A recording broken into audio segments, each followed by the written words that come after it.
30 years of the best sports talk in Middle Tennessee, featuring Tennessee Radio Hall of Famer George Plaster, Tennessee Sports Hall of Fame coach Watson Brown, and Young Guns Billy Derrick. And now, here's your host, George Plaster.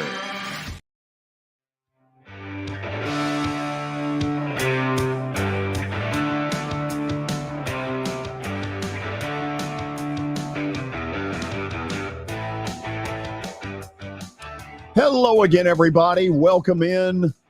Kind of a blustery Tuesday. Man, it is, what's the word I'm looking for? It's downright cold. The good news. Too cold. It's March 14th, and it is going to get better soon. I promise. We got a lot happening. Got a great show for you today. We'll go to Knoxville in just a few moments and say hello to Tony Basilio, Knoxville sports talk show host who always keeps it lively. Then at 3 o'clock, we'll go down toward Birmingham and have Bryan Passink joining us. He is the University of Alabama's color analyst on radio, and we're going to talk a little bit about a Crimson Tide team that a lot of people think really has a chance to win it all. Let's go to Cookeville first, up on the plateau. Say hello to Coach Watson Brown. Watson, how are you? George, I'm doing great. Cookeville's a little chilly too, so don't feel too bad. It's normally, what, 3 to 5 degrees cooler? I'd say winter 5 degrees. Yeah. Summer maybe a little less, but winter 5 degrees. Okay. No golf. Who? No. Not even close. So, Watson, have you heard the story of Aaron Rodgers' wish list? Aaron Rodgers' wish list? Yes. No. Okay, he has apparently given the Jets a list of players that he wants acquired. Billy, you have the list? Yes, I do. Okay. Jets, read me some names. Odell Beckham Jr., Mm-hmm. Alan Lazard, Yep. Randall Cobb, Yep. and tight end Mercedes Lewis. Mercedes Lewis, big old. How old is he now? He's got to be about 60. And Randall Cobb, those guys are getting up in age. Yeah. 60 is not as old as it used to be. Wonder how many of them he gets. Is Adam Thielen not on the list? I don't think he was on that list, but I've heard some rumors that Rodgers wants Thielen on that team as well. So this will be interesting to see the players he gets, but he supplied this wish list to the Jets. Well, okay, we know where this is coming from because he went off several years ago on the Packers. And to be honest, at the time that he did it, I thought he was right, that they were not getting him enough weapons. However, revisionist history, which is normally 2020. But, George, I would bet you all three of those guys from the Packers that he's asking for were on that team when he said that. Randall Cobb would have been on it, wasn't he? Or did Randall come back after that? I think he was Randall on the came team. back at some point. Yeah. Randall Lazard Cobb, would have been on it, and Lewis would have been on it, I think. Yeah. Where did Randall Cobb's from? Knoxville, right? Yeah. Where'd he go? Did he Played go to at Kentucky. Alcoa or? Was it Alcoa High School and played at Kentucky? Yeah. So Rodgers has this wish list, and you know the Jets have got to be sitting there going, what the hell have we gotten into? But you know what? You get in bed with a dog. You stay in bed with a dog. Well, not only that, but you can get fleas. You pay the price. But you can't leave. You just got to scratch. That's all you can do. Can you imagine a psychiatrist meeting with this guy? I think a psychiatrist would walk out the door and raise his hand and say, he's all yours, fellas. So I can't help you. Watson, here are things we know. Okay. Dictionary definition of diva. I believe he loves the attention. Would you buy that? Oh, absolutely. Loves the attention And I'm going to give you one more that I heard. One reason he will not retire this go round is that he does not want to go in the Hall of Fame with Tom Brady and have to share. I would say that's true. I would say he has thought that out. Yes. I wouldn't. No, you're not going to win. Here's another one. You're not going to be number one in that group. I think he holds grudges big time. Oh, I think you're right about that too. Yeah. So there is an update since I've apparently kidnapped part of it. There is an update. That was part of it, George. We got a lot of free agency news to get to, but first we got the first 4 games tonight at 5:40. Yep. Couple of 16 seeds going at it. SEMO and Texas A&M Corpus Christi. And then at 8:10, number 11 seeds, Pittsburgh and Mississippi State. The Bulldogs are a 2.5-point favorite tonight. If they win, they will advance to play that 6 seed Iowa State. So that's what we got going on tonight in Dayton. Mm-hmm. Adam Schefter also, George, on the NFL side, is reporting that the Giants are acquiring tight end Darren Waller in a trade with Las Vegas. Why would they trade him? I don't know. What did they get for him? Giants will send a 3rd-round pick to the Raiders for Waller, who will become the go-to guy for Daniel Jones. So the Giants, I would say, won that trade. Well, first of all, Waller is a big old target. Why would you get rid of him? Only thing I can see is that they're not as high on him as the rest of us are when we watch him play. It's got to be it. It's got to be. You got you a new quarterback, a good one, and then you trade one of the targets that I listened to ESPN, and that was one of the 2 guys they talked about would be his targets. But you don't trade a guy that looks that good to me if they don't have a different opinion about him. That's what I think. Wow. They out of money. A lot of times they'll trade guys just because they can't afford them anymore. That's the other piece. I don't know what he's making. This is what I know. Darren Waller's a hoss. Giants just got better. I can tell you that right now. Absolutely. That's a great target for them. Well, speaking of the Giants, another team that's trying to get better offensively is the Titans, and they have bolstered the left side of that offensive line. They signed Andre Dillard for 3 years, $29 million, former first-round pick out of Washington State. He was the backup left tackle in Philadelphia, started in 9 career games, but he spent several years on the IR. So that's the beginning of something with the Titans. Good gracious. With the Titans. What are the odds? He spent several games on the IR. Oh. It does that tell you also, guys, because I'm not talking down about the get. It tells me the Eagles were pretty daggum good. If their backup tackle is a big get, that means they were pretty daggum good. Go ahead and take our first round backup left tackle. Andre, if you're watching, and we have no reason to think you are, first of all, welcome to Nashville. At the moment, you are the Titans' offensive line. No, there's one more. What was the kid from Ohio State last year? Ohio State. They kept him. We got 2 now. We got 2. We got 2. We got 2. And I heard they were going to move him to guard. We need 2 more. We need no, George, we need 3 more. At least. There's takes 5 to play. Yes. We can't do it with 4. We've tried that before. It don't work. No. A defensive guy the Titans have lost is David Long Jr., a really good linebacker. He signed with Miami for 2 years, $11 million. They're going to need another linebacker, Watson, to play off the ball with David Long out. So that'll be $5 million a year. To me, I don't know why they let him go. That's not that much money. I would have kept him for $5 million a year, and I think he would have signed for 5 because what he said, 2 years, $11 million. I'd sign for 2.5. I love all this contract talk with George. What else you got? We got, let's see here. Terry McCormick is reporting that Buccaneers offensive lineman Shaq Mason is heading to the Texans, and he was reportedly offered to the Titans as part of that shopping process, but no deal materialized there. So I guess the Titans lost out on an O-lineman they could have had. Maybe we'll get Terry on. Then they'd have just three. keep watching what they do. We got to keep watching. They're a long ways away. They're gonna let loose here sooner or later, and we'll see where they go. Another move. We got a lot of moves. The Chargers have granted Austin Eckler permission to seek a trade after the two sides failed to reach a new deal. ESPN's Adam Schefter reports. So, well, I mean, if Adam reports it, then it must be true. It's got to be gospel. that was out there yesterday. Go to the second one. In a surprise turn of events, New Orleans is going to retain Michael Thomas.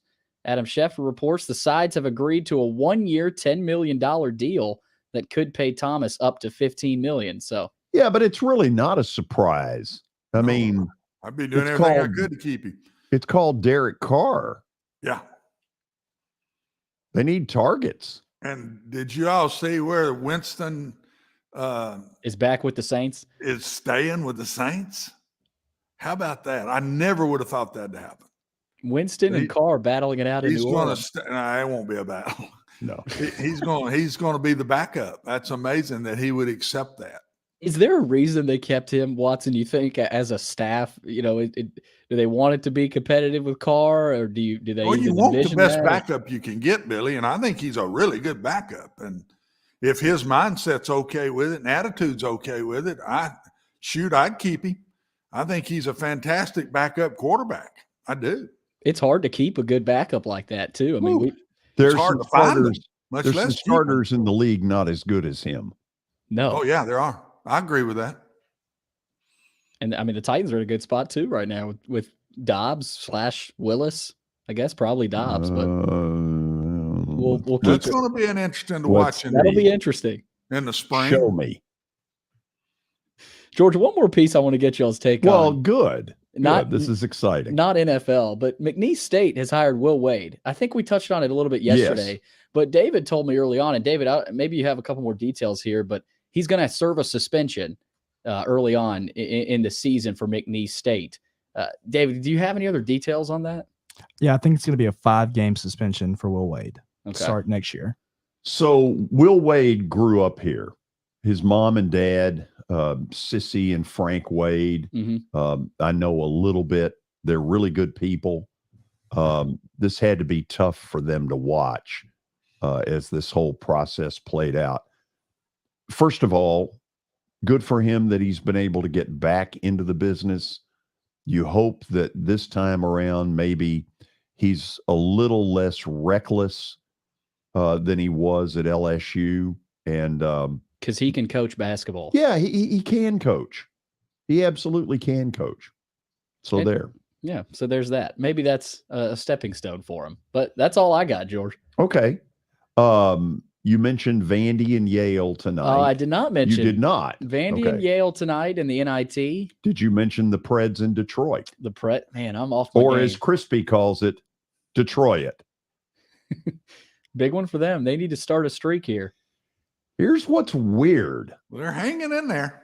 Here's what's weird. They're 6 behind Winnipeg, but Winnipeg has played 3 more games than they have. Yep. You've all but killed them, George. I know. Winnipeg will be in town Saturday. I might be as well. And Watson is a believer in the Preds. I'm going to stick to my guns and say they make it. They're going to win all 3 of those games, and that would tie them on the spot if they won all 3 of those games. Let me put it this way. Watson's right about one thing for sure.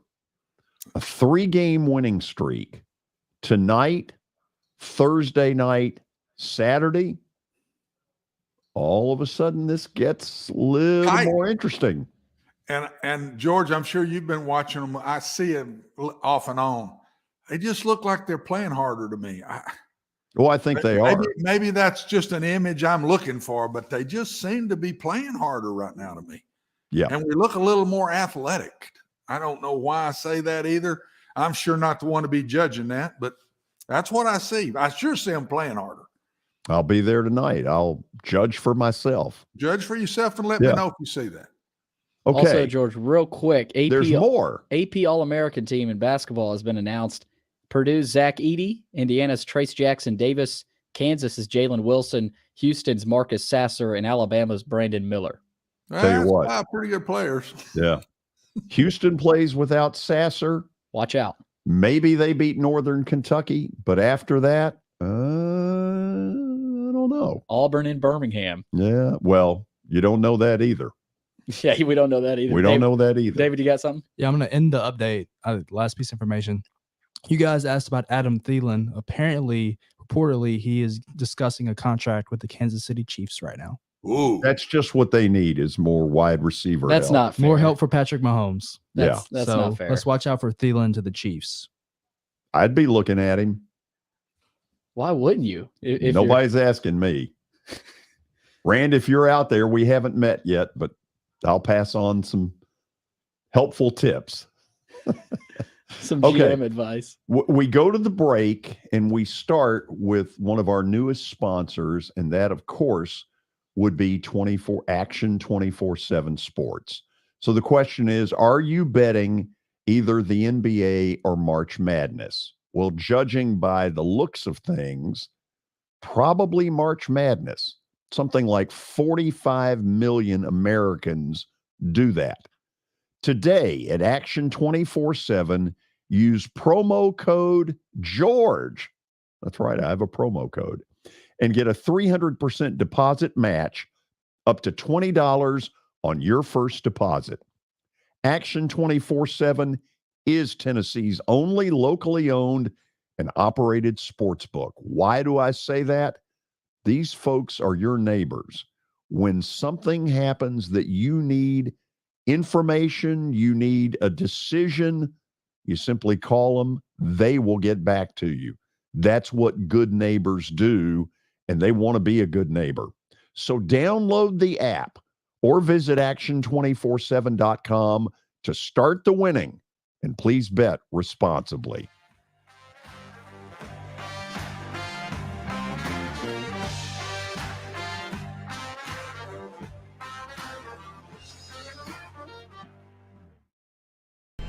How am I going to get to work? My car's totaled. Scholar, our team is making a call right now. We'll get you a rental car. Don't worry. That's a relief. Call us 24/7. We're here. We're going to help.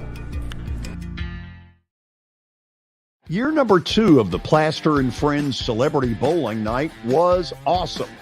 And the reason is really simple. I chose Strike and Spare, and they were amazing. They have great food, great bowling, and a staff that is truly ready to go the extra mile to help you. They have 5 family fun centers in the area to choose from. And for more info, go to strikeandspare.com or call them at 615-824-5685. I know it's getting colder. You're not thinking about golf. However, if you're planning an event for next year, let me suggest golf through Riverside Golf Links. The course has improved dramatically. It's perfect for hosting a corporate or a charitable outing. They've got everything in place to make your event a rousing success. To get more info, call 615-847-5074 or go online to riversidegolflinks.com. In honor of the NCAA men's basketball tournament, the George Plaster Show will hit the road Thursday, March the 16th and Friday, March the 17th at the beautiful Fordyce Center in Bellevue. If you've never been out there, you're in for a treat. On the second floor, they've got a great sports bar with a bunch of televisions, so you'll have a chance to see all the games. We'll see you at the Fordyce Center in Bellevue.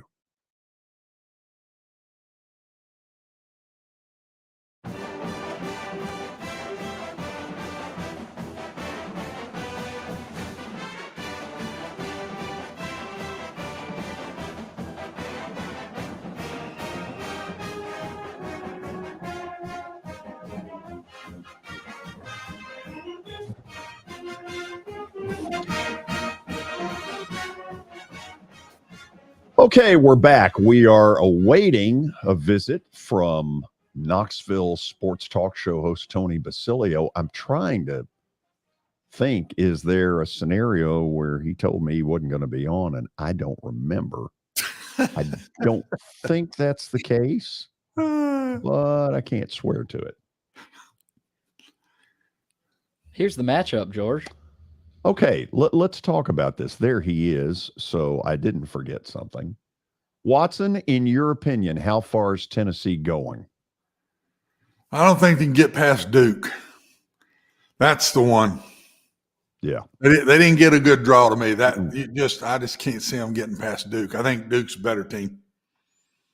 Let's check this outfit he's got on. 2 weeks before opening day, and he's flaunting the Phillies. I don't blame him. Tony, how are you? Doing great. We caught you, didn't we? I'm caught me crunching ice, but yeah, good to talk to you guys. That's okay. He's shoving the Phillies in your face, George. Yeah, I know he is. Hey, when you show up late, you get what you get. Hey, George, I know I'm going to know our role in the division. I just want the Phillies to make the playoffs this year. Mhm. Braves are going to win it. Mets are going to finish second. 3 teams out of our division. What do you think? Oh, Playoffs. I think you're absolutely right. It's the toughest division in baseball. Yeah. Suddenly by a mile. Yeah. Because the Marlins are gonna surprise some people with good young pitching. Mm-hmm. Not that they'll be anywhere near contention, but they'll be a royal pain in the butt. That guy Sandy Alcantara, every 4th day will beat somebody because he's really good. They know how to grow them there, man. They know how to grow young pitchers. I mean, down through the years, that's some of these organizations know how to find players. It's they got smart people like Watson in them, you know. Oh, listen to that. Yeah. So, What were you eating, Tony? You're making me hungry, man. I was crunching some ice. I've got ice. You let me down. Water and a little bit of soda in here, and I looked down and I thought, it's 3:20 Eastern. I'm supposed to be somewhere. Sorry about that, guys. That's sorry. Okay. Don't worry about it. Sorry about that. So let's have a little bit of fun here. We got an 8:40 start time at the earliest. 8:40 Nashville time, 9:40 your time. Right. So this thing will end midnight Knoxville time or shortly thereafter. How long will you be on post game, and where can they find you? Well, I'm on tclub.team, our website, or you can find me under my name on Twitter and then on Facebook Live. But the question, George, is, do the Vols win or lose Thursday night? If they win, we'll do like an hour. If they lose, lovely Miss Basilio might be brewing a pot of coffee. So we can, shall we say, stay up all night and just let people get it out. Because people will be very angry here.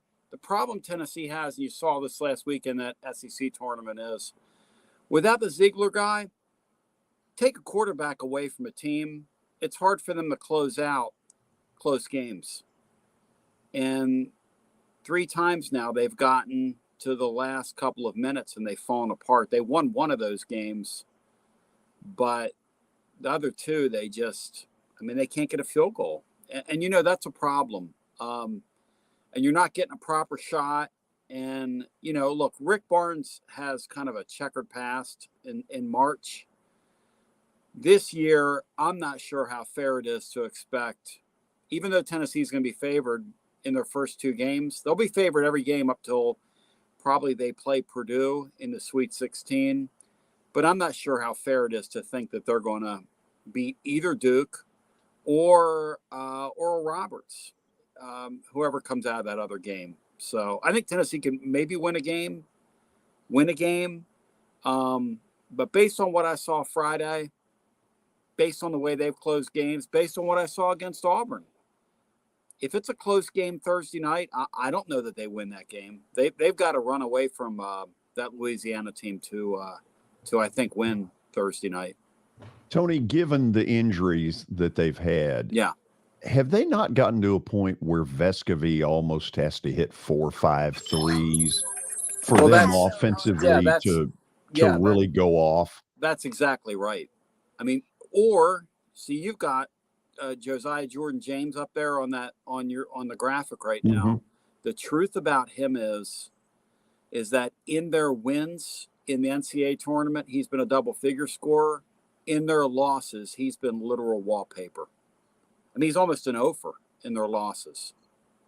And it's uncanny the numbers when you juxtapose them in terms of what he does. And, you know, that senior class, Olivia Kamwa, International Man of Mystery, Plavi, Friday night, you're taking on a kid named Brown, who's a 5-star player, who's been to the NCAA tournament with 2 different teams now. They're very good inside. They don't shoot the ball. Louisiana doesn't very well from the outside. They don't commit to shooting the ball. They kind of play a mid-range game, which sort of makes them old school, and they're going to force the Vols. They run teams off the 3-point line, so they're not going to let Vesco sit out there and target practice on 3 balls. He was really impressive in that SEC tournament, the way he was shooting that 26, 27-footer from the side. But Tennessee got out-athleted Friday. They didn't want any of that Missouri team. There's nothing fluky about what Missouri did to Tennessee twice this year, even though Missouri did hit that long 3-ball to beat them. There's nothing fluky about it. Nothing, I don't think. Missouri is one of those that if you said, okay, who gets to the Sweet 16 that you really don't see? Yeah. I wouldn't be shocked if Missouri got there. Yeah, and the crazy thing is the numbers crunchers will tell you that in what they call the analytics era, the Ken Pom era, because somebody died and made Ken Pom king. I don't know. I mean, somewhere along the lines. It's a smart guy. I mean, we didn't know his name. And then all of a sudden he runs college basketball, probably living in his mom's basement for all we know. These number crunching guys, no offense to them. But, you know, the interesting thing is when you take a team with Missouri's profile, meaning specifically their defensive statistics, a team in this era in the last 25 years has never won an NCAA tournament game. Here's the issue. When you play against that team and they do, let's say, win their first round game, their second round opponent, whomever that is, does not want to have 24 hours to prepare for them, because there is no preparing for that. Because a team that slaps at the ball on defense, gambles all the time on defense, kind of makes a mockery out of playing team defense. I mean, they gave Tennessee open shots Friday, but they swarm at you like a pack of bees. That was a bad matchup for a Tennessee team without a point guard. I mean, in retrospect, really, the Vols didn't have a chance in that game when you think about everything the Vols were missing and then the way Missouri plays the game. Tony, when Friday night I walked out of the arena with a bunch of Kentucky fans, because that's most of what the crowd was Friday night. Right. I was amazed at the level of anger that's directed at Calipari and sort of this just almost unanimous, it's over, it's time for it to change. No. Are Tennessee fans close to that with what's going on? You know, Watson can speak to this. I think coaches, unless you are exemplary, I'm talking about like Calipari, the guy at Kansas, I think all these guys get 10 years. And this guy's in his 8th season.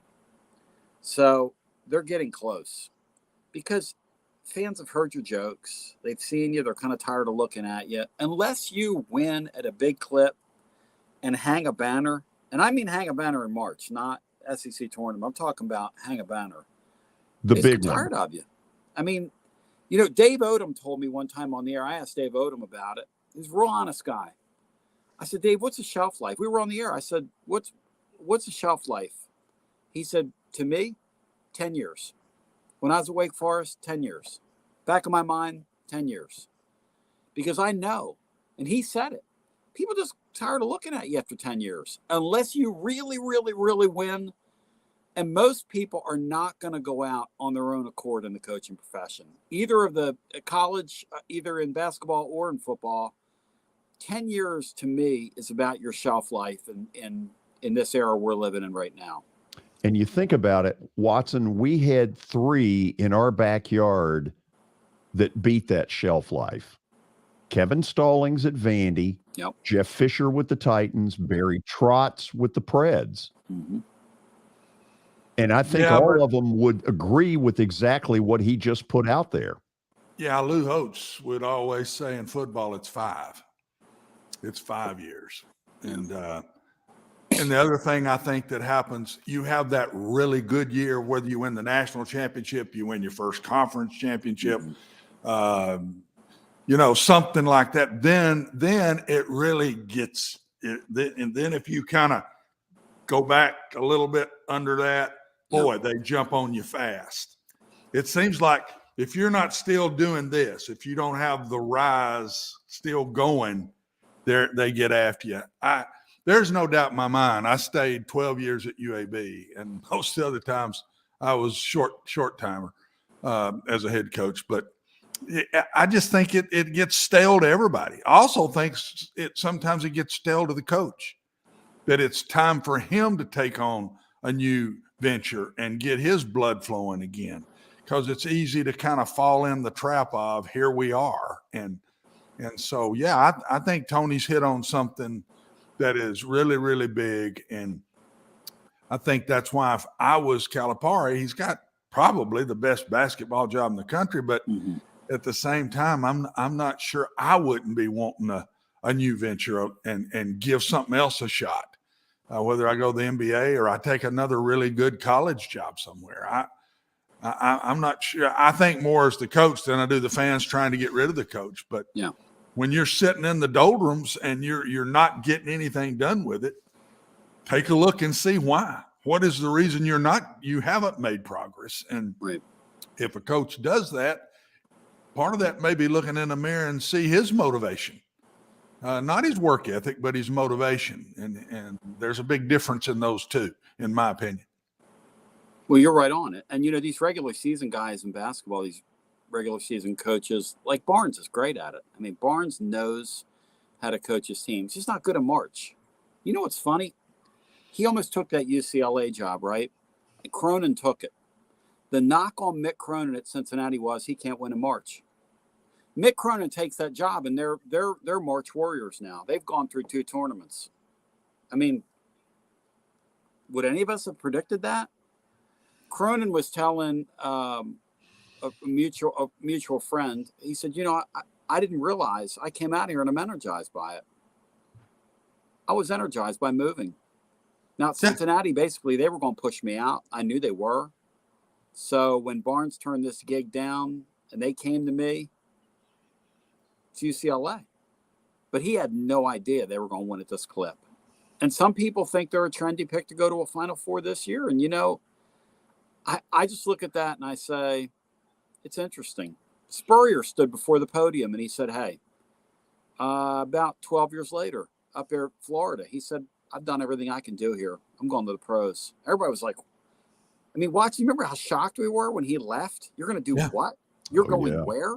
No, but I'm telling you, that's why I say, Tony, what you started here is absolutely right. It's as much the coach feeling the doldrums as it is the fans feeling the doldrums.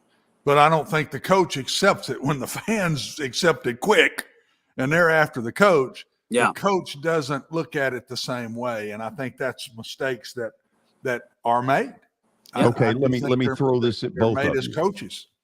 Watson, do you believe, Tony, do you all believe that Calipari is getting tired of this? I don't think he knows it. I don't.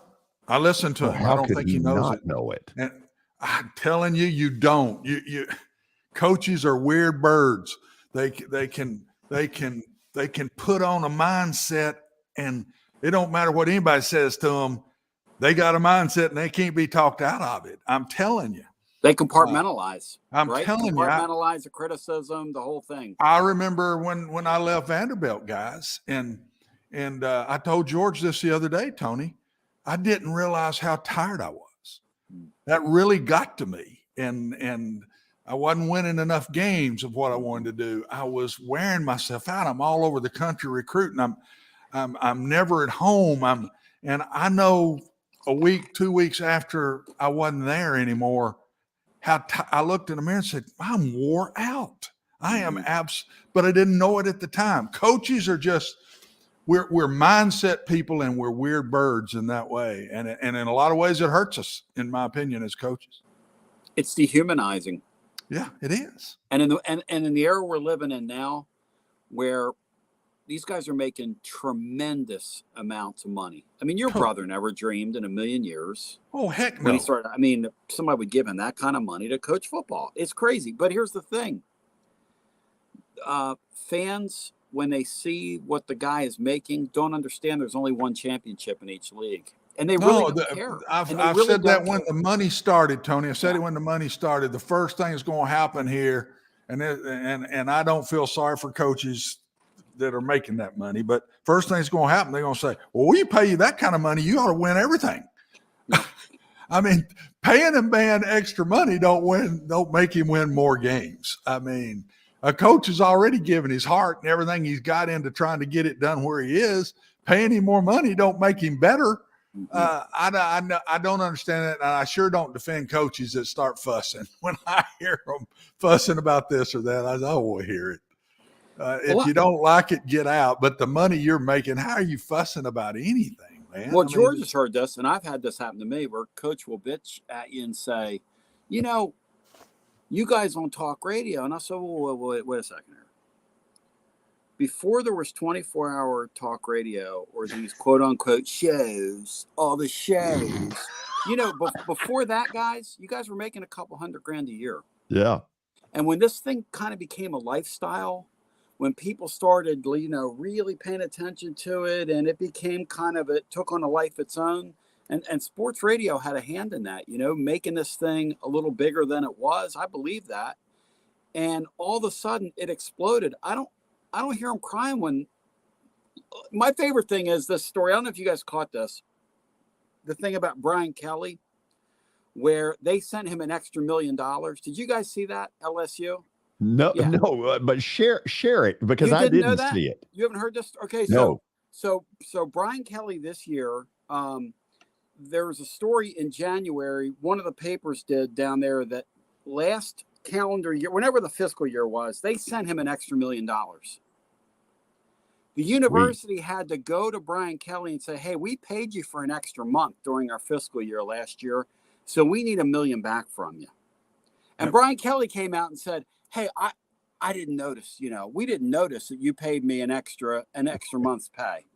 I didn't notice that, I didn't notice you paid me an extra $1 million, my $12 million I'm making here. Now, guys, if LSU shorted him $1 million, you think he would have caught it? Just checking. I mean, I'm just asking for a friend. I don't know. I'm just asking. For a friend. That's the era we're in. That's the era we're in now. The era of these coaches is me, pile it on. Don't you dare underpay me by $1 million. Am I wrong? Oh, man. Watson, am I wrong? No, you're not wrong. Thank you. Okay. You're not wrong. You're right on top of it, my man. Oh, man. That's the era we're living in.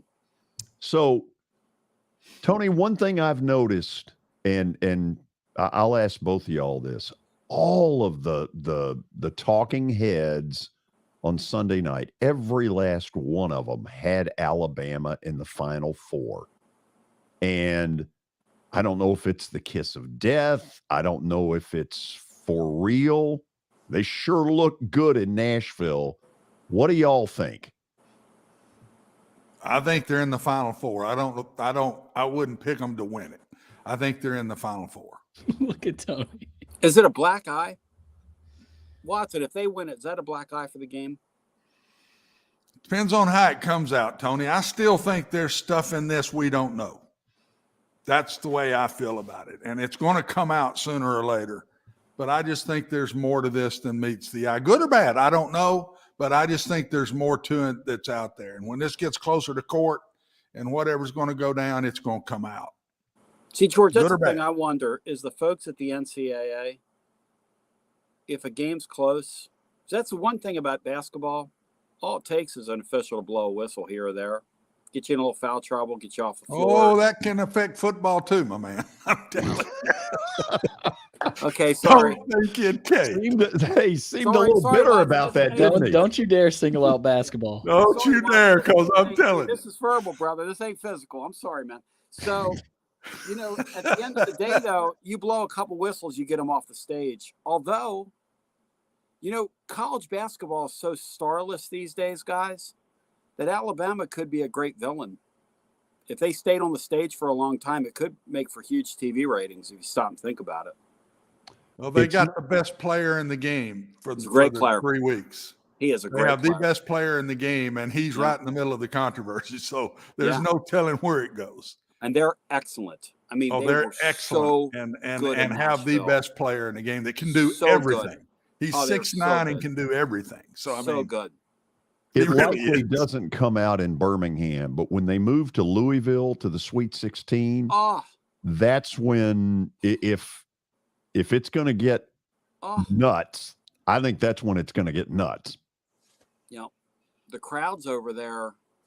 I know when they played at South Carolina, we had the writer on the next day because Tennessee was going to play them, and he said, I've just never seen anything like it. I mean, the things people were saying, and the Bama fans that are very out loud. Those guys that wore those shirts to the tournament. I don't know if you guys saw that, but they were bragging about the whatever it is. Killing our way through the SEC tournament. Yeah, I mean, guys, you know, in our day, if funny. something like that would have happened and you'd have wore a shirt like that in public, you'd have paid for it because it's not funny. No matter what you think about this, a young girl died there, and there is nothing funny about that. Mm-hmm. Nothing. So, do you think they're the best team in the country? Do you think they're going to win it? Does the best team always win it? No. You know, that's the whole thing. Very seldom wins it. The hottest team normally wins it. Yeah. Unfortunately, I think they're playing really well. Duke's playing really well. If Houston has that Sasser kid healthy, I would not bet against them. Kelvin Sampson's really good. Really. I read a great story in The Athletic. The first day of practice Kelvin Sampson had at Houston, their program had fallen in such disrepair that they actually had to practice in the gym with other students. And a couple students walked over and said, "We got next." When his first team was out there practicing. That's what they said. Because their other practice facility, their little gym they had a leak in the roof. I mean, this is Kelvin Sampson talking. He said some kid walked over and said, "We got next. Son, we're having basketball practice. You don't have next." He said, "But that's the first team I inherited here." And those kids had never heard of Elvin Hayes or Benny Anders or Hakeem Olajuwon. No. You know, there is some history there that a lot of people have forgotten. Boy, but these guys that can coach, can coach. I mean, this guy at Alabama can coach. I mean, you say what you want to say about him. He can. The guy at Arkansas can coach. So, he wasn't happy. He wasn't happy. No, I don't understand what our league commissioner is doing. Like, you're just going to let somebody, well, I'm not going to get started. Well, hey, that's for another day. Yeah. Okay. So midnight, Knoxville time, somewhere in there. Again, where can they find you? Keep reminding me. I don't look tired enough. So tclub.team is our site. We will be on as soon as that Tennessee game goes final. You know, I'm doing the math in my head. Very seldom do these games start on time. Right. I could see Duke and Oral Roberts going into like double overtime. Our game tips at 10:30, which means it's over at 12:45, which means I'm on at 1 a.m., 1 to 3. Why not? Let's do it. And one of the players holds up a sign, "Tony, that's for you." Absolutely. And I will feel it. I believe it. Thank you as always. Thank you, guys. Great talking to both of you. He is terrific. What a great get to get Tony Basilio on this show. Your grandson kind of struck a nerve, didn't he? Yeah, he did. Man. It's not just Tennessee basketball. Okay, is there a bad call of all bad calls you were thinking about? I want you to think about that. If I've got it, I ain't telling you. So we're not going there. I'll ask it again when we come back. You stick around.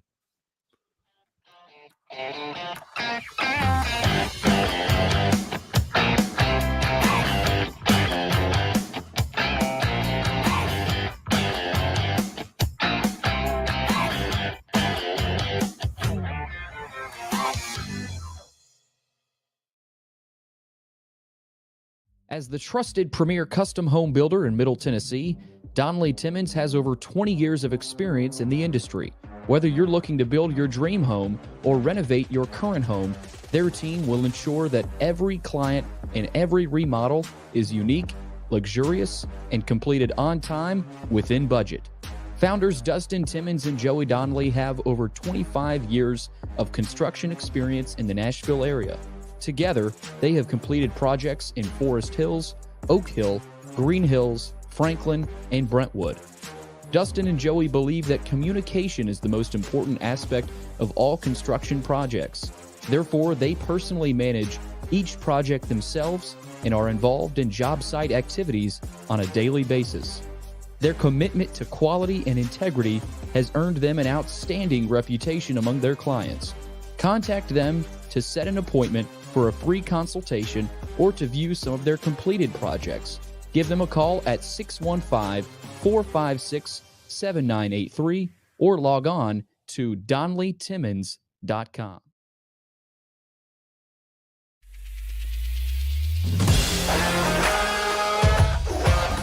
Hockey in Music City just hits different. It's one big honky-tonk party. It's the sea of gold in the crowd. The goals, the saves, the celebrations. It's an experience like no other. Don't miss a minute of the action this season. Visit NashvillePredators.com/tickets to get your seats today. That's NashvillePredators.com/tickets. And we'll see you at Bridgestone Arena. Jody Jones has as nice a dental facility as you'll find anywhere. Let's go in and take a look. Are you in the market for a new dentist? Maybe you're new to Nashville?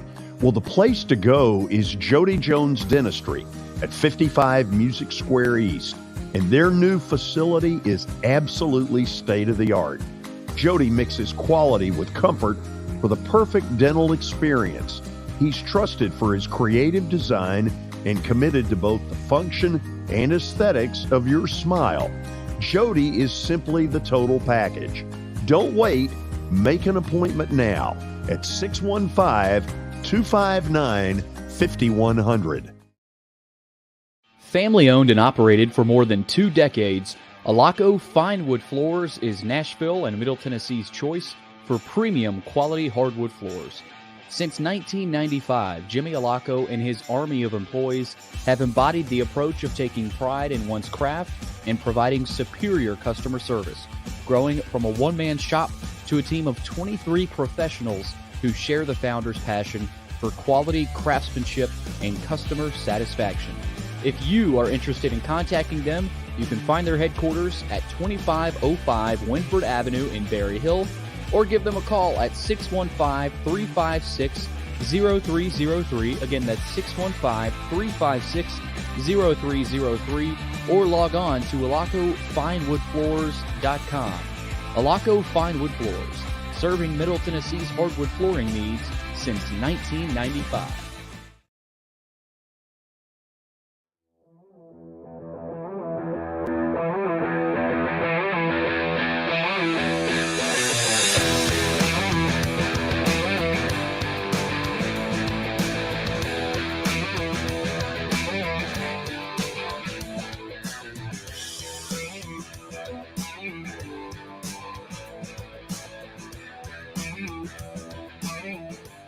We're back. Don't ask me why I'm going here. I have no idea. But the thought did cross my mind when Tony brought up officiating and Watson had a reaction. Watson, does every coach out there have one call in their life that they never get out of their brain? I would say it's more than one. You might have one big one, but I'd say there's more than one. It's just the way it is. And they go both ways. I get that. But I can remember one against SMU late in the game, and we're in the lead. It's late in my time at UAB, and we're playing SMU, and they're driving to try to take the lead. They can't kick a field goal. They got to score a touchdown. They throw a pass, catch it, make the first down. They're about our 40. They got no timeouts left. There's like 5 seconds to go, maybe less than that, 3 seconds to go. And the officials stopped the game to make sure it was a catch. So SMU gets to go over to the guy caught the ball. SMU gets to go over to the sidelines, talk, come back out, line up and run their whatever Hail Mary, get the people they want in the game or whatever. They throw a Hail Mary and beat me on the last play of the game. Couldn't have done it. There's like 3 seconds. The clock is stopped, but they got to start it fast. You can't get your people out there. You can't do anything. That game was taken from us from a catch that was a catch. It was nothing to look at, and they stopped the game and do that. And that just still to this day irritated me to death. I said, I'll give him the catch. Don't stop the thing now to look at it. It's right in front of us, by the way. Yeah. It was right on our sideline where he caught the ball. He wasn't out of bounds. So that's one. And then there's always those pass interference and holding calls. We're at Georgia, about Georgia's 20 at UAB, and we're going in to either take the lead late in the game or to tie the game. I can't remember. Back-to-back holding calls. Back-to-back. We go from the 20 to the 40. And, I mean, there's like 2 minutes to go. Stuff like that. It just irritates coaches. That's why, though, I believe in officials still being humans and letting them make calls. We've got it so robotic now, George. Yeah. I don't like it. I've had them. I've won. I've had them. I've lost. I mean, it's gone. Well, you remember the one against the LSU when we beat LSU at Vanderbilt and Freddie Kitchens, not Freddie. Sure what was Kitchens, what was his name? The receiver Kitchens from LSU. Freddie. Wasn't Freddie, because that's the quarterback from Alabama. Yeah. Kitchens. He was a really good player. Yeah. They throw one up in the end zone, catch it, game over. Official throws a flag and offensive pass interference, and then we end up winning the game. So it works both ways. Okay, let me try this one. Do officials, let's say you have really gone at it with an official. Yeah. I'm right, you're wrong. You're screwing us. Does an official ever go back that you know of and find out you're right, and then later say to you, look, I need to tell you, you were right and I was wrong? Does that ever happen? Never happened. It never happens. It's never happened. Not to me. I've never had one come back 3 games later when I get the same guy again and say, Coach, you were right on that one. Nope, it's never happened. They just don't do it. They don't do it. Let me try one more. I've seen them go the other way and get personal when you kind of get personal, which we coaches do, but yeah. And then they get personal back and they'll throw a flag on you for being on the sidelines too far out on the field or something like that. Or the get back coach is too far. Oh yeah. I've had that one happen more than once. We couldn't get you for murder. 3 series later, they get you back. And then they'll throw that flag, run out to the referee, and then run back to where they're at. You can't even get to them because they're out of the coach's box and back down far into the field down there. And you can see the smirky smile on their face when they're looking at you. So said, okay, I see. I just give them one of those. Watson, it may have been before you joined George McIntyre's staff, but he put out a theory, and apparently he went to a group of officials one day and said, look, you need to understand that we're prepared to go toe-to-toe with whoever. And because our name is Vandy, we worry that you have built up a perception that we don't belong in this game. Well, we do. He believed that.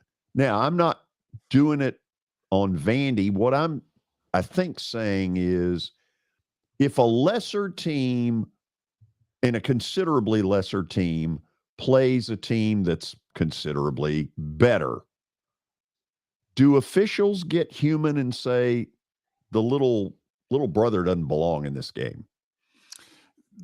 I would like to think not. I've always thought that because I've told you before, I've gone back. I probably was underdog in 80% of the games I coached in as a head coach through my career, 80%.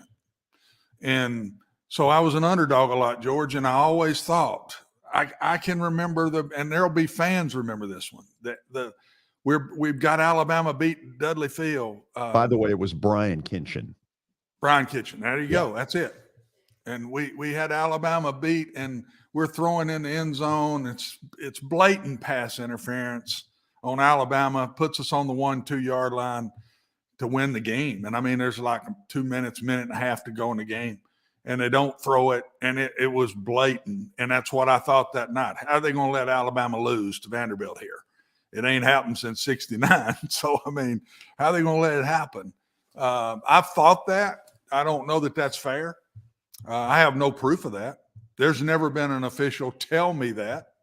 But they're all human beings. And the Georgia day when we had them, we could have won the game in Athens, and with a backup quarterback, by the way, that day, and we could have won it. And they threw those 2 flags. I lit into the guy on my sidelines bad, and I said, "They're SEC officials." Yeah. And I said, "This is a homer. You're just flat. You don't want Georgia to lose." And boy, I mean, when I get going. You've been on some of those sidelines and heard it. Yes, I was pretty good at it. People always said, "Well, he's so mild-mannered and nice." You don't know. No. You don't know the truth. And that guy got back in my face and said, "Don't you ever say that to me. I would never do that. Don't you ever." And it got my attention a little bit. Yeah. It did. For that guy to come back and say, "I might miss a call, bud, but I ain't sitting here taking up for Georgia because they're in the SEC." And he flat took me on. And honestly, I had respect for that guy the rest of the time now, I don't know if it ever had him again because I wasn't in the SEC anymore. This was at UAB. So I don't know. Since I've gotten out, I have so much more respect for those guys. But all the things you're saying, I have felt as a coach, yes. Stat of the day is next. And then Alabama radio color analyst in basketball, Bryan Passink, will join us from down in the Birmingham area. We got plenty to talk about. You stick around. This is the George Plaster Show.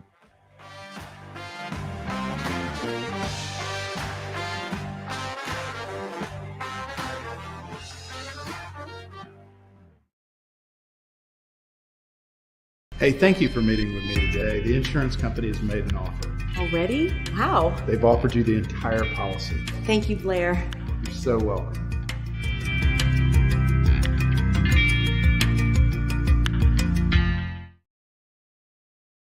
Forget the fact that Sir Speedy Music City is owned by my BGA classmate James Warren.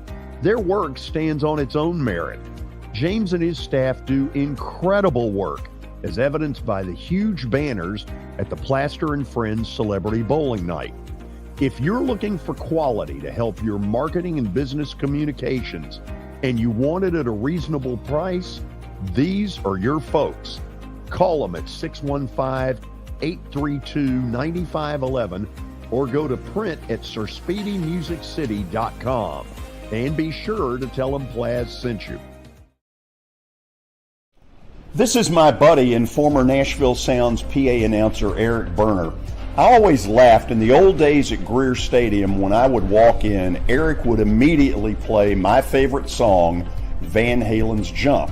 But then I learned he actually has a real job with Rockcastle Wealth Advisors. Yeah, George, that's what I do. I help people in the pursuit of making their money live as long as they do. Everybody's situation is different, so I use a customized and individualized, personalized approach to the person I'm working with. Old 401ks, retirement planning, insurance planning, inheritance planning. Those are things that people like to get some more information about. One of the things I find is people don't even know where to start, and that's where you come in. Yeah, so I can usually help people with an initial phone call or meeting that is a no charge and no obligation. And I'll bet you have a phone number and a website. I do, George. They can call me at 615-235-1058 or rockcastlewealth.com or Eric at rockcastlewealth.com. Welcome to John English Antique Sports and Cards, located at 204 East Depot Street in beautiful downtown Shelbyville, Tennessee. Their phone number is area code 931-492-4304. John, obviously, I've been blown away by what I've seen at your place. I've now been there 3 times. But for the person who's never been, what should they expect? Well, we have a 3,000 square foot store, George. Half of it is vintage cards in all sports, and then half of the store is, a lot of people call it the museum, where there's a lot of early equipment and just the history of sports in general: baseball, football, basketball, golf, tennis, and other items. When somebody comes in there that you know is a big sports fan, what is their normal reaction? Well, I think that they're pleasantly surprised, and of course, being in Shelbyville, Tennessee, which is a small town that you would never expect a shop like we have to be in. So they're kind of, I don't want to say blown away, but as I said, pleasantly surprised.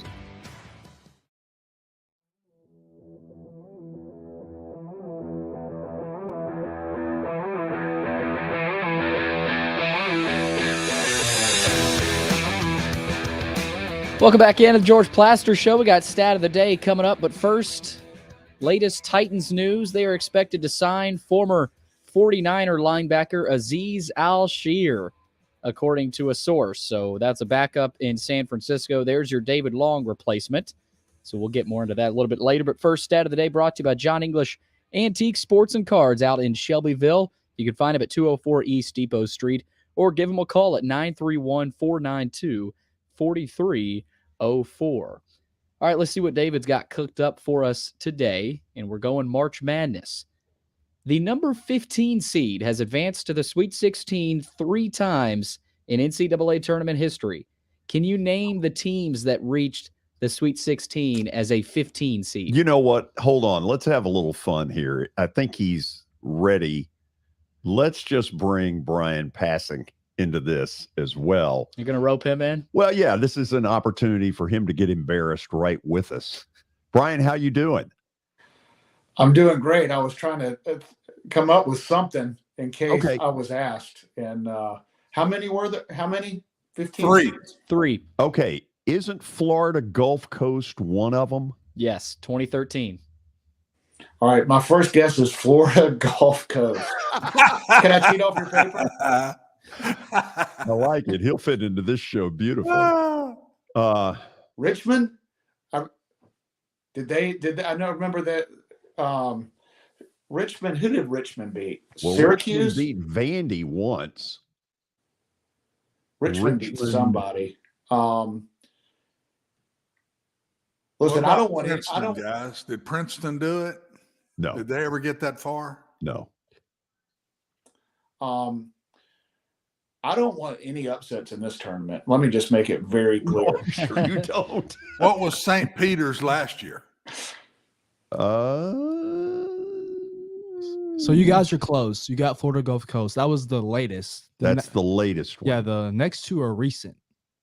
Recent. One of them went all the way to the Elite Eight. Watson just said it. St. Peter's is one of them. But yeah, St. Peter's went to the Elite Eight. What was Kent State the year that they made a run? You know, it's funny, Brian. They played Indiana, Mike Davis's Indiana, in the regional final at Rupp Arena, and Coach Newton got me tickets to that game. Trevor Huffman, Antonio Gates. That was a pretty darn good team. The football Antonio Gates? Yes. He didn't play. Am I remembering it correctly? He did not play college football. Antonio Gates. I don't think he did. Hall of Famer, tight end. Yeah, I think he didn't. I think that's right. Would it be fair to say that you really haven't got anything to share on this? Who, me? Yeah. I gave St. Peter's. He got St. Peter's. But I don't want to shortchange him then. Well, thank you. One more. I don't know. Let's see what it is. What conference? How can we have a hint? They are in the tournament, the Field of 68. And they made it in 2021. 2021 is the year. Good Lord. This will stump him. Go ahead and put it. Hold on. Oral Roberts. Boom. Nice. Thank you very much. Very good. All three. Bryan comes in clutch. Wow. So Bryan Passink is Alabama's radio color analyst in basketball. He's a former Crimson Tide hoopster, and he's been enjoying this year, and he joins us officially for the show. So let's get to the important issue. If I want 2 tickets Saturday, what am I going to have to pay? Listen, I can't even get tickets for my family. I called my boss at CTSN. I said, I need one of 2 things. I need some tickets, or I need a raise to be able to afford tickets. It looks like I'm getting neither. This whole Auburn playing in Birmingham thing is not helping matters. Boy, it's a tough ticket. It is a tough ticket. It's going to be wild on Thursday. Assuming Alabama can beat the number 16 seed, whoever that is. My guess is Texas A&M Corpus Christi. That Saturday ticket, especially if Auburn's playing, is going to be ridiculous. I may auction off my seat next to Chris Stewart courtside. It's not that hard to be a color analyst for when Chris Stewart's calling, because you just, he does such a good job and doesn't take many breaths. All you have to do is sit there and look pretty and hope your team wins. So I don't know. I bet I could get good money for that seat. Not a penny under 1,000. Oh, at least. Yeah. I mean, look, to be with Tom Stipe, Alabama's longtime engineer. I mean, that's got to be worth something. Priceless. So is there a lot of talk down there of why did Auburn get a home game? Oh, yeah. Yeah. Absolutely. And one of the goals that I thought for this Alabama team on the year is obviously you're wanting to compete for an SEC regular season title, a tournament title, and the non-conference has been tough enough to where you're hoping with all of that body of work that you're good enough to be able to play in Birmingham. It's been a long time since Birmingham was hosted the first and second round of the NCAA tournament. And this is a year that I hoped Alabama could earn that right. I tell you what, if I'm Iowa, is the better seed, the higher seed at number 8 playing Auburn in Birmingham, or I'm pissed if I'm Auburn. I'm pissed if I'm Iowa. Yeah, and absolutely. And Houston has an incredible year. They get a number 1 seed, and they might have to play a road game in the second round against Auburn. Kelvin Sampson has let that be known. I don't have a dog in the fight other than I'm trying to get tickets, and now it's a tougher ticket. So I guess I do have a dog in the fight. And all right, I'm going to tell you all a secret. I'm an Alabama graduate, color analyst, played, for Alabama. Just between us, not a huge Auburn fan, personally. So this just in. Don't tell anybody I said that. Just wanted to be honest. That's hilarious. So I'm trying to play amateur psychologist here. It looked to me for a couple of weeks that the rest of Alabama's team, not Brandon Miller, but the rest of them seemed to go into a little bit of a funk. And some of those games were wins, but they were not to the standard we had been used to. All of a sudden, they get to Nashville and boom, they look like the best team going. Was this simply we've put this in the background? I think for me, and just being around these guys, players and coaches, they have handled themselves incredibly well on and off the floor. It's a great group of young men. They're mature beyond their years. And this team wasn't playing well late in the season. And the question that we had, is it because of some of the stuff that's going on around the team, or like everyone in college basketball in late February and the early March, are you tired? I mean, the season's a grind. You're playing 2 games a day. Alabama, once again, playing one of the toughest schedules in college basketball. The SEC, one of the 2 best conferences in the country. Was this team just a little tired? And what I had hoped is that 7 days off between the regular season finale in College Station and the SEC tournament quarterfinals on Friday, would this team get enough rest and get their legs under them, physically and mentally fresh for the first time in a couple of weeks, just from getting away from it standpoint. And this team was playing pretty hard, pretty focused, I thought, but shots weren't falling. And I thought the time away really helped them. And I was hopeful that they would come to Nashville and play well. I thought it was important for this team to get their swagger back. They did that against a good Mississippi State team, blowing them out. Missouri, I thought that Alabama played well, didn't shoot it well. And then to follow that up in the championship game against one of the best teams in the country, Texas A&M, and play the way they did on both ends of the floor, win the championship, do that in, avenge a loss from a week earlier, and do it in the fashion that they did. I think they're very much deserving of a number 1 seed, a number 1 overall seed, and seem to have that swagger and confidence back, which is so important in the NCAA tournament. Bryan, last thing on my end, and then I'll turn it to Watson. I didn't have to be Hubie Brown to look out on that court and say about Brandon Miller, he's a man amongst boys. Oh, my God, was I impressed. He's the best player in the country. He is the most mentally tough player that I've ever been around. And I'm not just talking about the stuff the off the court stuff. I'm talking about it. I've watched him play every game this year. The fact that he can start off a game, he can be 0 for 8 and nothing changes. He's playing his game. He's focused. He makes the right play at the right time. He doesn't try to do too much. He makes plays on both ends. When he's not scoring, he impacts the game in such a positive way in every other category besides scoring and shooting. And during those games, most of the time, you look up and like, okay, Brandon's just doesn't have it this game from a shooting standpoint, from a scoring standpoint. And then it clicks. He comes alive and makes plays, and he is incredible. He's an incredible player, but his mindset and mental toughness is something I've never seen. Watson? Yeah, just to go on with Brandon, he reminds me so much of what's the guy that just got traded to Phoenix, George? Oh, Kevin Durant, yeah. Oh, I mean, Kevin Durant, he reminds me of Kevin Durant so much. I remember Kevin at Texas and what he looked like.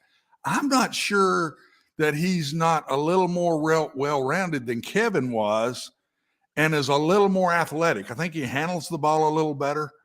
Kevin, of course, has been a great pro along with being a great college player, but I just don't see a weakness. You watch him every game. If you see one even part of a weakness, what is it? I just don't see it. He works really hard on defense. Yeah, Coach, you and I are in agreement on all of it. I mean, I'm looking for a weakness. I mean, some teams play him better than others. The thing that I love about him, and I know as a coach, you coaches. I mean, any fans love this. You can limit him in certain areas, but he's going to make winning plays. He had 3 blocks the other night in a game that he didn't shoot the ball well. He's a great defender. He's a smart player, high basketball IQ, one of the best shooters in the country. But even when the shot's not falling, he's making plays in other areas. And I agree with the Kevin Durant comparison. It was a little shorter. Kevin Durant's 7 feet, 7'1". Yeah, he's a little taller, but the same athleticism and shooting ability, but he just reminds me of him. And you're right, he's a little shorter, but in some ways they may help him because that makes him just a little bit more athletic, I think, than Kevin Durant. I agree. And he's a guard. I mean, he's a legit 6'9" guard, and he is going to be a superstar in the NBA. And I can't wait to watch him. And also, so I see Kevin Durant. I see some Jason Tatum. I think he's a better ball handler. than Tatum. But I mean, those are some pretty good comparisons to the best in the business at the NBA level. But and here's the thing that probably people don't know about Brandon. So, I'm around the team, get to travel with them, and I'm around the coaches, players, staff, support staff, managers, dietitians, academic people, assistants to the bus driver. All these people around the program love Brandon Miller, and I can see why. He's such a kind, good guy. He's talking to the academic coordinator about his grades. He's got I can't remember, I don't want to quit, but it's a really good GPA, way better than mine when I was in school. He takes academics seriously. He wants to win. He's a great teammate. He's embracing being in college. He doesn't miss class. He doesn't miss study hall. It's important to him to do the right thing and make good grades and treat people the right way. His teammates love him. The people around the program. You could go to the last manager that doesn't even get to travel and is just wiping up sweat and bringing them water. That guy loves Brandon Miller because of the way he treats him. Yeah. So he's a great player, but he's also a really, really good person. I've gotten to know his family. I've gotten to be around him. And as a Brandon Miller fan off the court, even more so than on the court, some of the stuff that's written can be frustrating, but the people that know him love him, and it's been fun to watch him this year. One more thing about him, Bryan, that you see him every game, and I'm sure a bunch of practices, travel with him, the whole deal.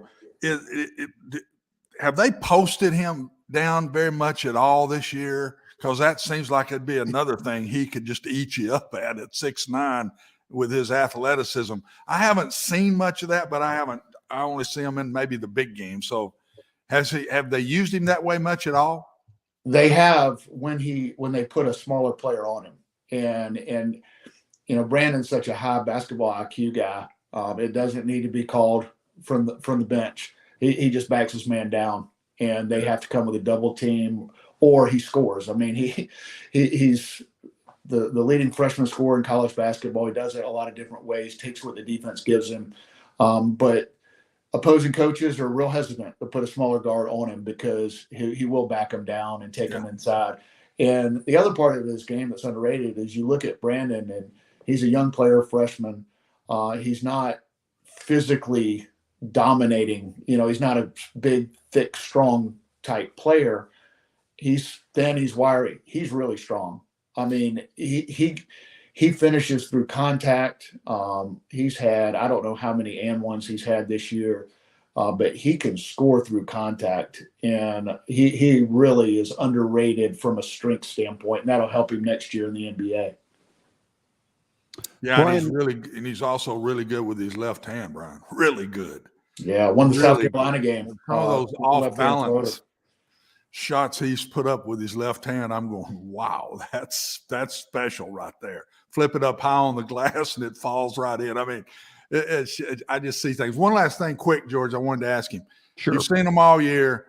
What is the weakness that somebody might get to that you see with this team that might get them in a one-game deal? Well, they don't call it madness by accident. You never know what's going to happen. There are teams that can get hot from the three-point line. Alabama defends the three well, but the team gets rolling. That scares you. I think one area that Alabama has been inconsistent with this year is ball security. They play fast, one of the fastest teams in the country, and in games that they've struggled, they've turned the ball over. Yeah. So that's an area that hurts them. And but this team has won games a lot of different ways. They've won it. They've won games when Brandon Miller hasn't scored at a high level. He can go get you 35. He might get you 40. But when he hasn't, you look back to the Arkansas game. He didn't take a shot in the first half. Ends up with 12, 14 points, and Alabama beats a top 15 team on the road. He struggled against number 1 North Carolina, was in foul trouble. But Alabama won the game. So Houston did not score a field goal in that game. Another road game, number 1 team in the country at Houston. Alabama wins the game. So there's a reason why this team is the number one overall seed in the NCAA tournament, because it's far from a one-man show. Brandon Miller, I think, is the best player in college basketball, but you've got Noah Clowney, Charles Bediako, Javon Quinterly's playing as well as he's played in an Alabama uniform. Mark Sears can shoot it. Jaden Bradley's a McDonald's All-American. This team has a lot of talent, a lot of players. They're unselfish. They're all about the team. And it's a big reason why they've cut down the nets twice and hope to do it a third time in Houston. Bryan, let me just a quick deal. Is there a team out there that you privately say, I don't really want us to play them? Well, so teams like Tennessee's a little different now with Ziegler out. But those types of teams, depending on how it's called, are dangerous. Texas A&M, obviously Alabama played well. Texas A&M, Tennessee, Mississippi State. I mean, these are teams outside of Tennessee that Alabama has played well in these last games, especially against Mississippi State and Texas A&M, beat them handily. But if you get in the NCAA tournament, the officials swallow the whistle. You get against a team like maybe Houston, even though Alabama beat them, it's just really physically tough and strong and old. And depending on how the game's being called, those are dangerous games. I'd rather see Alabama an up and down type game where, it's not a grinded out, tough, just physically tough, bumping cutters, not allowing teams to play their game. West Virginia, that could be a second round matchup. That's tricky with the way they play and their style on the defensive end. Virginia is a team that wants to really slow you down, and they're physical on the defensive end. And if shots aren't falling against teams like that, all of a sudden you may be in some trouble. But I mean, if this was the NBA and they were 7-game series, I would feel really good about Alabama getting to a Final Four. But in a one and done situation, you never know. Yeah. It's how it's called. It's shots falling. It's the other opponent getting hot. It is hard to win a national championship in basketball, winning 6 games. But Alabama's in great shape. They've had a great season, and right now they have a lot of confidence. And that's all you can ask going into the NCAA tournament. Bryan, I've changed my standards. I'll take an upper deck ticket. Me too. Thank you. We're all looking. Really. Hey, thank you on very short notice for doing this. Anytime. Enjoy being on with you guys. Appreciate y'all. Brian. Same here. Bryan Passink is Alabama's color analyst on radio for basketball. Does a good job. So does Chris Stewart. Chris has done a terrific job and a tough replacement with the illness to Eli Gold. He did a wonderful job in football as well. Okay, I'm told we have breaking news. We have no breaking news sounder, and that has been... There's no sounder. I mean, I George. think until we do, the show's not complete. No, we got a missing piece here. We got to find that sounder. But the Jets are signing Alan Lazard. Oh, wow. To a 4-year, $44 million deal. That's special. So they got it done, and wow. I guess it's Rodgers tomorrow, huh? Oh, I think he's going to want more than Alan Lazard. Might take a little bit longer. We may talk about that when we come back. So stick around. Oh, yeah. Yes, I got to say it. Are you betting on March Madness? 45 million of your American friends are. And so we want to talk to you about Action 24/7.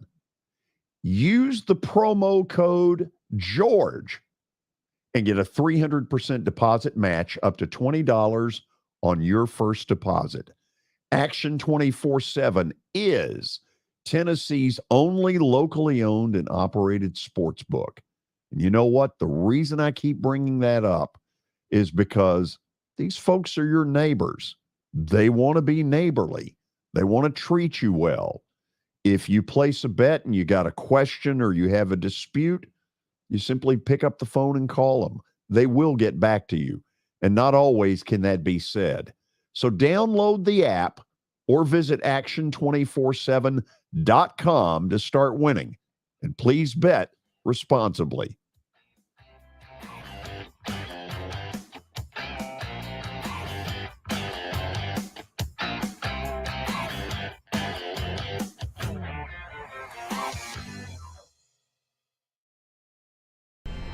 am I going to get to work? My car's totaled. Skylar, our team is making a call right now. We'll get you a rental car. Don't worry. That's a relief. Call us 24/7. We're here. We're going to help. Year number 2 of the Plaster and Friends Celebrity Bowling Night was awesome. And the reason is really simple. I chose Strike and Spare, and they were amazing. They have great food, great bowling, and a staff that is truly ready to go the extra mile to help you. They have 5 family fun centers in the area to choose from, and for more info, go to strikeandspare.com or call them at 615-824-5685. I know it's getting colder. You're not thinking about golf. However, if you're planning an event for next year, let me suggest golf through Riverside Golf Links. The course has improved dramatically. It's perfect for hosting a corporate or a charitable outing. They've got everything in place to make your event a rousing success. To get more info, call 615-847-5074 or go online to riversidegolflinks.com. When the Nashville Predators return home on Tuesday night, March the 14th to take on Detroit, it's another of those college nights, and this time it's the Auburn Tigers. So Auburn students, alums, and fans are invited to celebrate. College Night Series ticket packages include a Predator game ticket and a limited edition co-branded hat. Tickets can be purchased at NashvillePredators.com/college nights. War Eagle.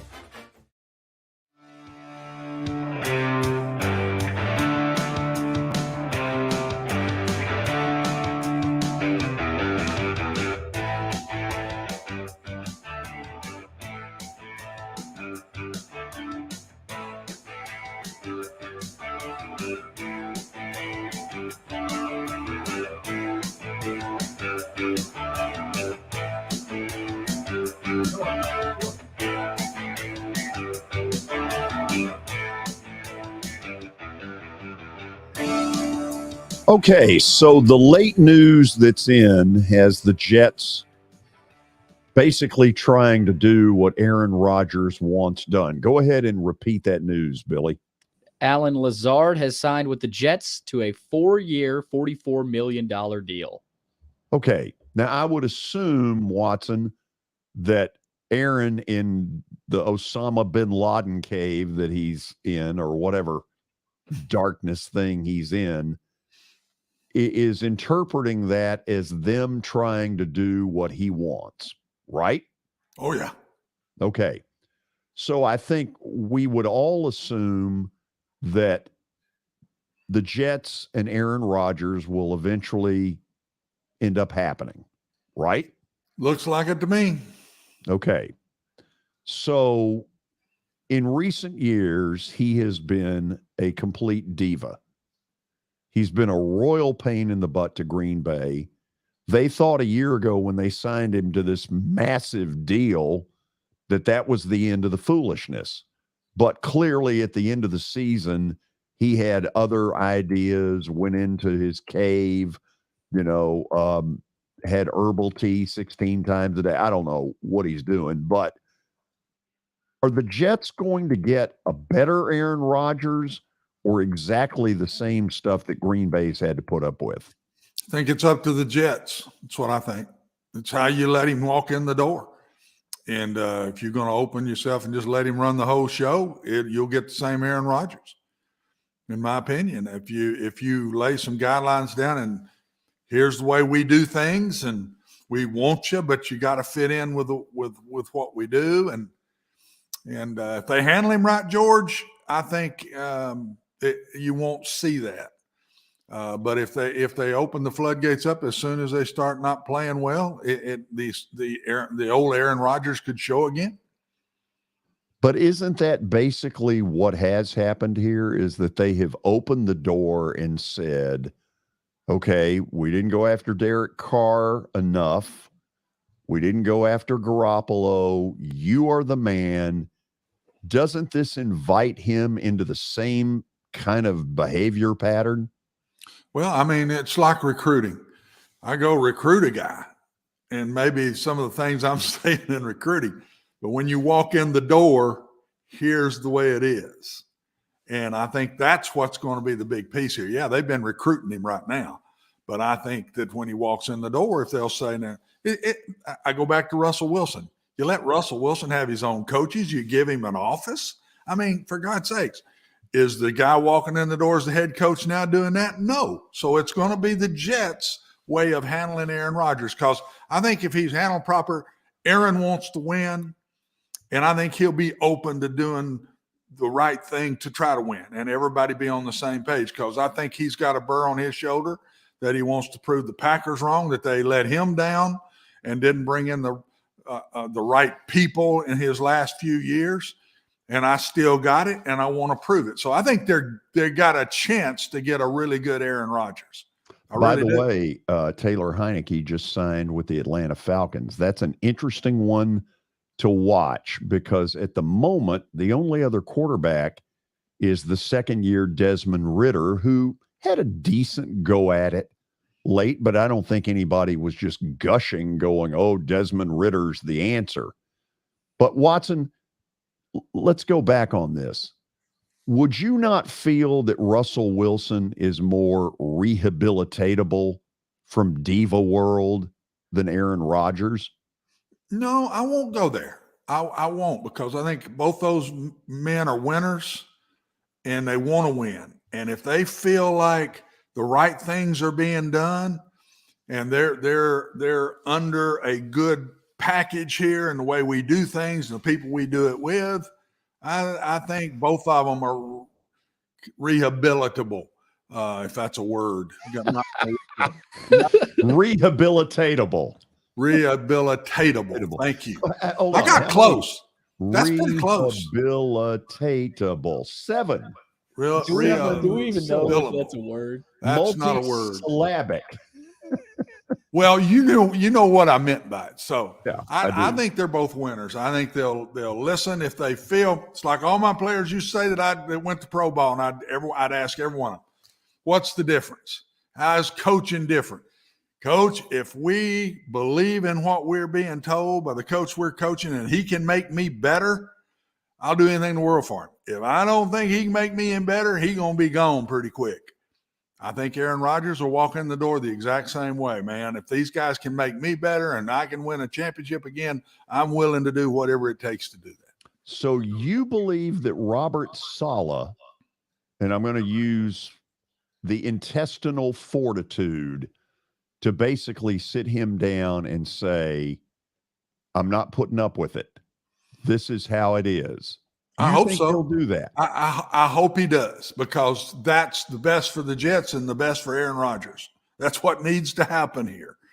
And so far from watching him as a head coach, I think he will do that. I believe he's a strong guy. Yeah. Watching him on the sidelines and making decisions and talking to players, I think he's a strong, confident guy. I have no doubt or no reason to think that he wouldn't be that way with Aaron Rodgers. And if he's not, it ain't going to happen. They're not going to get it done. Does this feel like a risk to you guys if you're the Jets at all? Because to me, they're going all in. They're putting all their chips on the table right now. They're saying, Rodgers, what do you want? We'll go out and get him because we want you.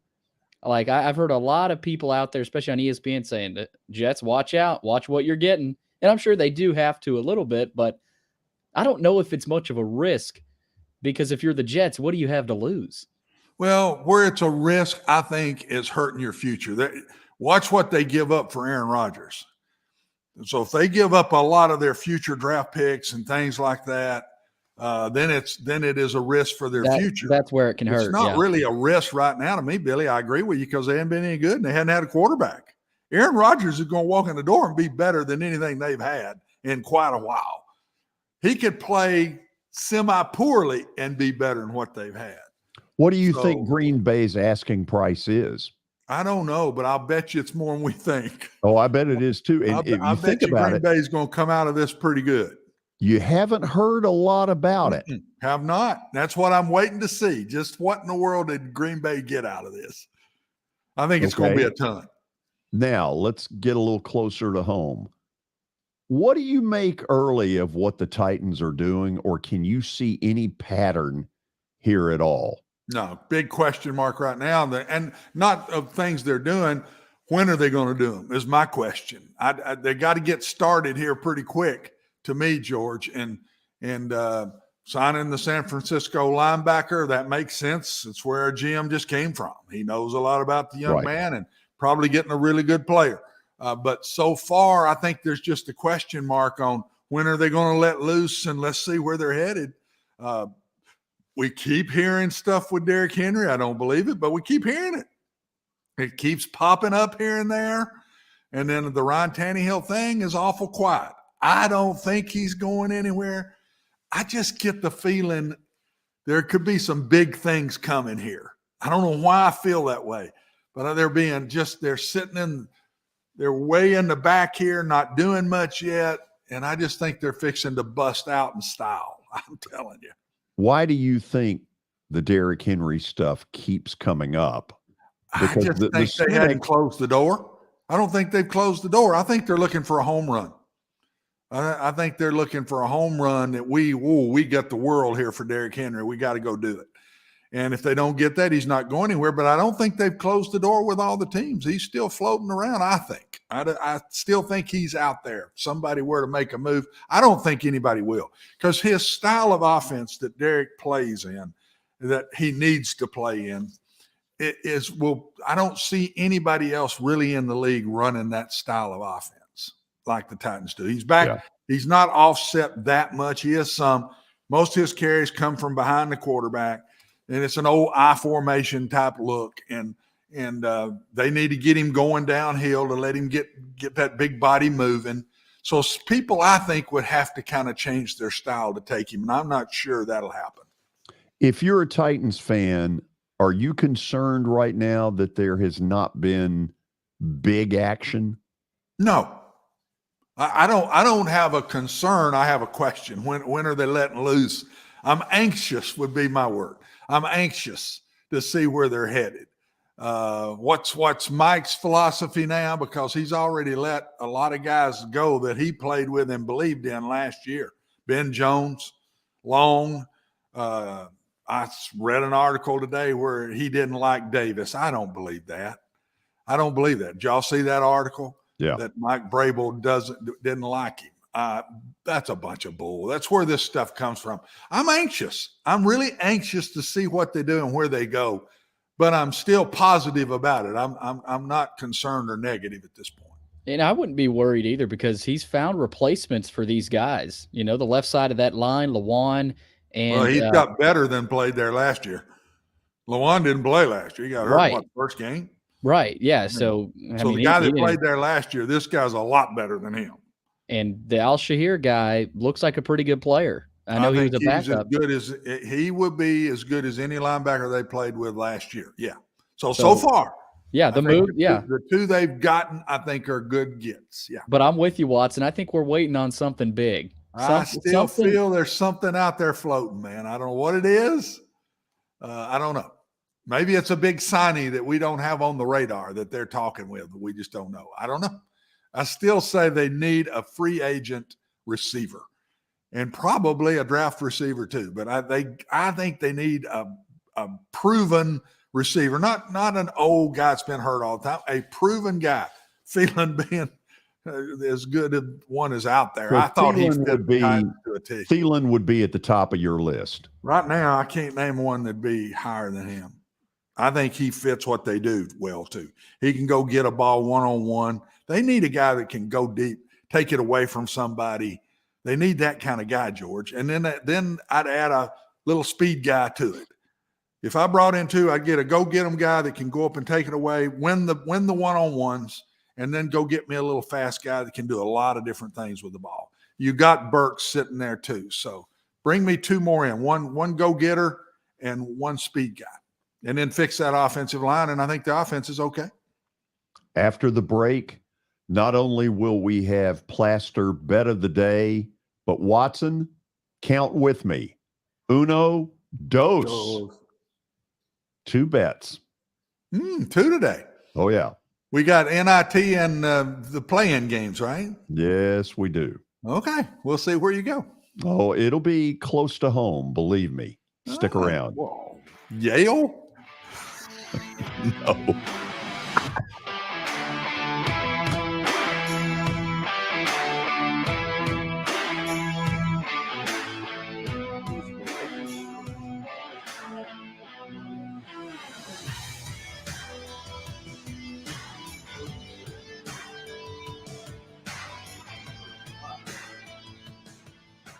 Hey, thank you for meeting with me today. The insurance company has made an offer. Already? Wow. They've offered you the entire policy. Thank you, Blair. You're so welcome.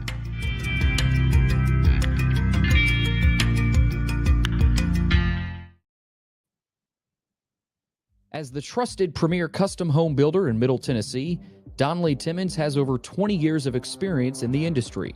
Whether you're looking to build your dream home or renovate your current home, their team will ensure that every client and every remodel is unique, luxurious, and completed on time within budget. Founders Dustin Timmons and Joey Donnelly have over 25 years of construction experience in the Nashville area. Together, they have completed projects in Forest Hills, Oak Hill, Green Hills, Franklin, and Brentwood. Dustin and Joey believe that communication is the most important aspect of all construction projects. Therefore, they personally manage each project themselves and are involved in job site activities on a daily basis. Their commitment to quality and integrity has earned them an outstanding reputation among their clients. Contact them to set an appointment for a free consultation or to view some of their completed projects. Give them a call at 615-456-7983 or log on to DonnellyTimmons.com. This is my buddy and former Nashville Sounds PA announcer Eric Berner. I always laughed in the old days at Greer Stadium when I would walk in, Eric would immediately play my favorite song, Van Halen's Jump. But then I learned he actually has a real job with Rockcastle Wealth Advisors. Yeah, George, that's what I do. I help people in the pursuit of making their money live as long as they do.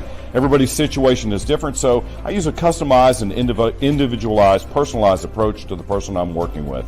Old 401ks, retirement planning, insurance planning, inheritance planning. Those are things that people like to get some more information about. One of the things I find is people don't even know where to start, and that's where you come in. Yeah, so I can usually help people with an initial phone call or meeting that is a no charge and no obligation. And I'll bet you have a phone number and a website. I do, George. They can call me at 615-235-1058 or rockcastlewealth.com or Eric at rockcastlewealth.com.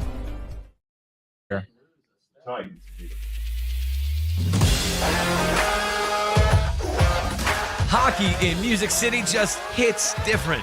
It's one big honky-tonk party. It's the sea of gold in the crowd. The goals, the saves, the celebrations. It's an experience like no other. Don't miss a minute of the action this season. Visit NashvillePredators.com/tickets to get your seats today. That's NashvillePredators.com/tickets. And we'll see you at Bridgestone Arena.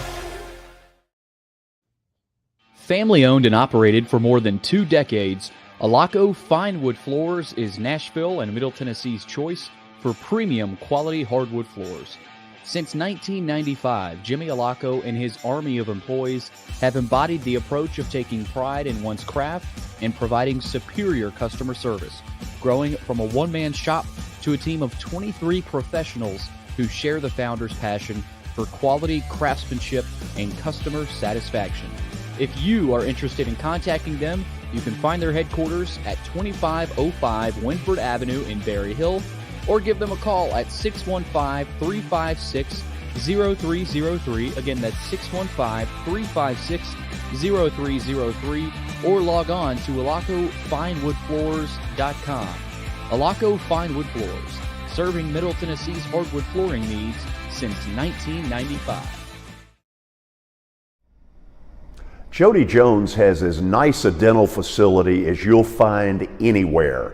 Let's go in and take a look. Are you in the market for a new dentist? Maybe you're new to Nashville? Well, the place to go is Jody Jones Dentistry at 55 Music Square East, and their new facility is absolutely state-of-the-art. Jody mixes quality with comfort for the perfect dental experience. He's trusted for his creative design and committed to both the function and aesthetics of your smile. Jody is simply the total package. Don't wait. Make an appointment now at 615-259-5100.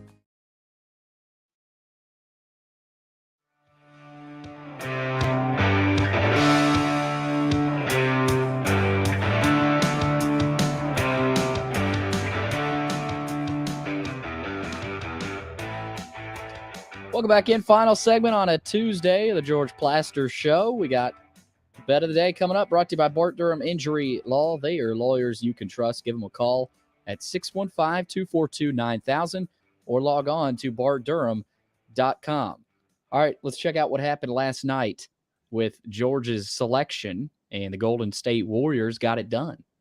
So that's the first NBA selection in a long time. A long time. There really wasn't much else. When in doubt, roll with the Warriors. Yeah. But tonight we get back to the college game, and there's a lot to get to. Yes. First of all, when you bet on the NIT, one of the keys is to ask yourself, is the team you're betting on interested? Because in the past, you've gotten a lot of teams that'll sleepwalk through game one. They're hacked off. They didn't make the NCAA tournament. How do they really feel? Are they mentally on spring break, or are they still into basketball? Some of that's coaching. Some of it is pushing buttons to get players to be interested. Now, once a team wins in the NIT, it's a totally different story. They start getting into it. The old days, it was Madison Square Garden. Now it's Vegas. Las Vegas. Yeah. I wouldn't mind that trip. So the question is, locally, what kind of mental frame is Vandy in? They're better than Yale. Now, how much better? Hard to tell. Yale, what I saw Sunday, not very athletic. Vandy should have obvious athletic advantages. Yale, very smart, just like you would expect an Ivy League school to be. Fundamentally sound. 8:00 tonight, I'm saying that Vandy will be ready, and I'm going to punch their ticket -4 against Yale. That way to stick your neck out. Wow. That's really nice. You know, it's not like I just sat there and said Vandy will win. I did it against you went through this.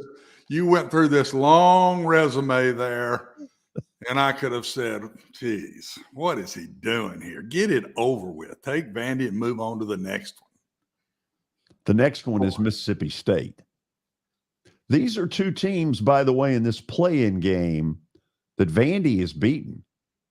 Beat Mississippi State a week and a half ago, beat Pittsburgh in December.